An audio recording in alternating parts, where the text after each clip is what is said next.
Bonsoir, 7 minutes avec pour vous parler aujourd'hui d'arbres, mais des arbres remarquables. Alors, qu'est-ce qu'un arbre remarquable? On va tout vous expliquer. Mais saviez-vous qu'il existe des concours pour élire chaque année un arbre? Et cette année, l'Aube a été choisie. Explication avec mon invité, 7 minutes avec Joël Gilbert. Bonsoir Joël. Bonsoir Valérie. Merci d'avoir accepté mon invitation. Vous êtes le président de l'association Arbres Remarquables de l'Aube. Alors, vous allez expliquer aux téléspectateurs qui ne connaissent peut-être pas tous les arbres et qui ne savent pas ce qu'est un arbre remarquable. Qu'est-ce que c'est exactement?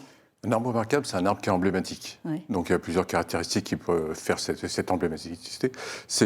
Il peut être vieux, très vieux, il peut être très grand, il peut être une circonférence énorme, c'est la biodiversité qui l'abrite. Ça peut être beaucoup de choses comme ça, qui fait qu'il est différent des autres, qui est emblématique et qu'on peut le regarder. Et il est remarquable, il est remarquable. Sûr. Alors votre association Les Arbres Remarquables de l'Aube, cette association a pour but de préserver, c'est vrai, les arbres et toute la biodiversité. C'est vraiment vos missions. Oui, voilà, c'est-à-dire qu'au départ, c'est l'arbre, donc lui-même, c'est-à-dire dans le département de l'Aube, on ne connaissait pas nos plus beaux arbres, il a fallu faire un inventaire pour les connaître, on en a 400, il y en aura beaucoup plus après, mais quand on parle de l'arbre, il y a tout un écosystème autour, et la biodiversité en fait partie, et c'est très important. Oui, il y en a énormément dans l'Aube.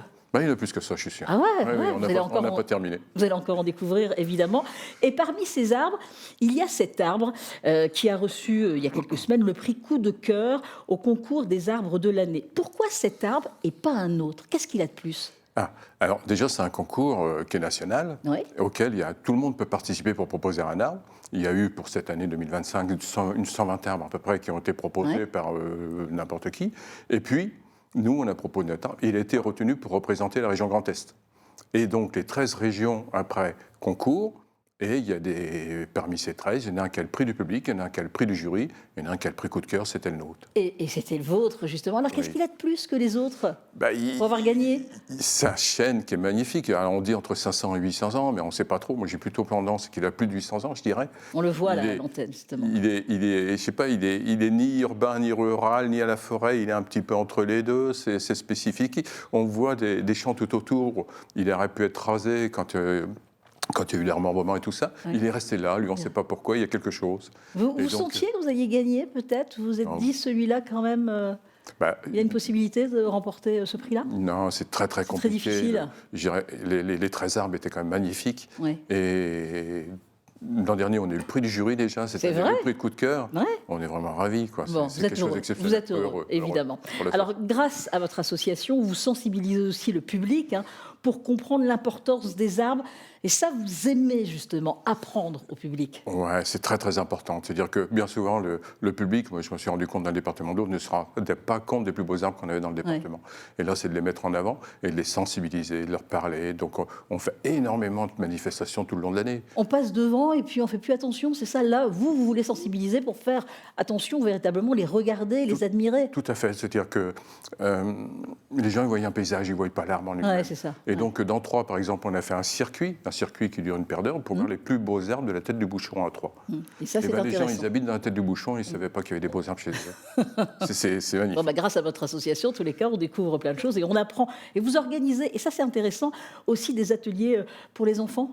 On fait également, oui. C'est-à-dire à chaque fois qu'on peut aller à l'encontre des enfants, c'est magnifique. Alors moi, c'est vraiment un plaisir quand je vois les petites questions qu'ils posent. Est-ce qu'un arbre pousse jusqu'au ciel, par exemple? J'allais vous poser la question. Je ne sais même pas où s'arrête le ciel, d'ailleurs. Donc je dis oui.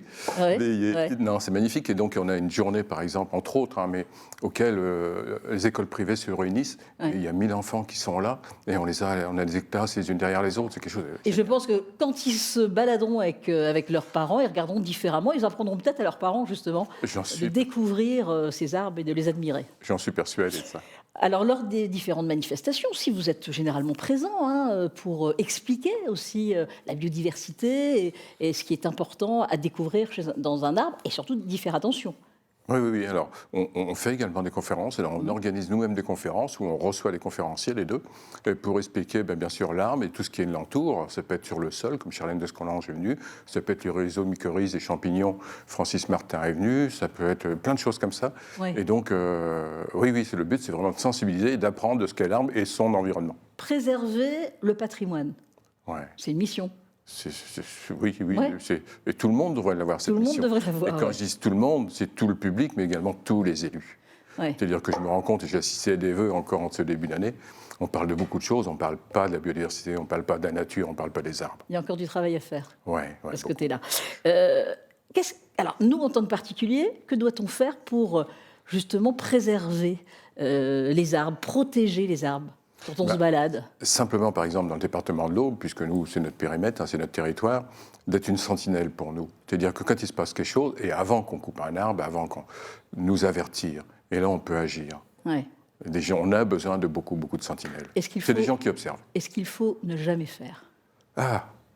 Il y a des choses, réfléchir avant de couper un arbre, avant même de l'élaguer. Réfléchir avant, est-ce que c'est nécessaire? Est-ce qu'on ne peut pas faire autrement? Mais il faut demander aussi, on a l'autorisation de couper aussi un arbre, peut-être? Non, en général, bien souvent, non. C'est un arbre très ancien, Non, même pas. C'est-à-dire qu'il n'y a pas de loi qui protège l'arbre aujourd'hui. Il y a une loi qui protège les allées d'arbres, les alignements d'arbres, mais pas l'arbre en lui-même. Et ça, vous êtes malheureux, évidemment, quand vous voyez des arbres qui sont coupés. Je pousse avec nos députés, nos sénateurs, pour que la loi change. Bon, des projets, d'autres actions en quelques secondes? Des actions, on a toutes celles il y en a toujours. Il y a toutes celles qui se poursuivent. Donc, par exemple, on était à la préfecture reçu par monsieur le préfet, et le préfet a demandé que lors des journées du patrimoine, qu'on soit au sein de la préfecture pour expliquer les arbres chez lui. Donc, c'est quelque chose de magnifique, ça. Mais on a des nouveaux projets, comme peut-être, par exemple, imaginer un jeu, un quiz, pour sensibiliser les gens également, avec l'idée de ce quiz, quand on le vendrait, dire, quand vous l'achetez, alors je sais pas, je dis un prix 20 €, ici, coûte 10 €. Les 10 € qui restent, on ne se les garde pas pour nous, parce que nous, on fait ça non lucratif. Et donc, ce sera un cadeau pour une école. C'est une très bonne idée. Merci. Moi, j'adhère. Vous venir ici en parler. Je vous en voudrais. Vous viendrez ici, exactement. Merci beaucoup, Joël Gilbert, d'avoir accepté mon invitation. C'est formidable ce que vous faites, en tous les cas, pour la biodiversité, pour nos arbres. Merci beaucoup.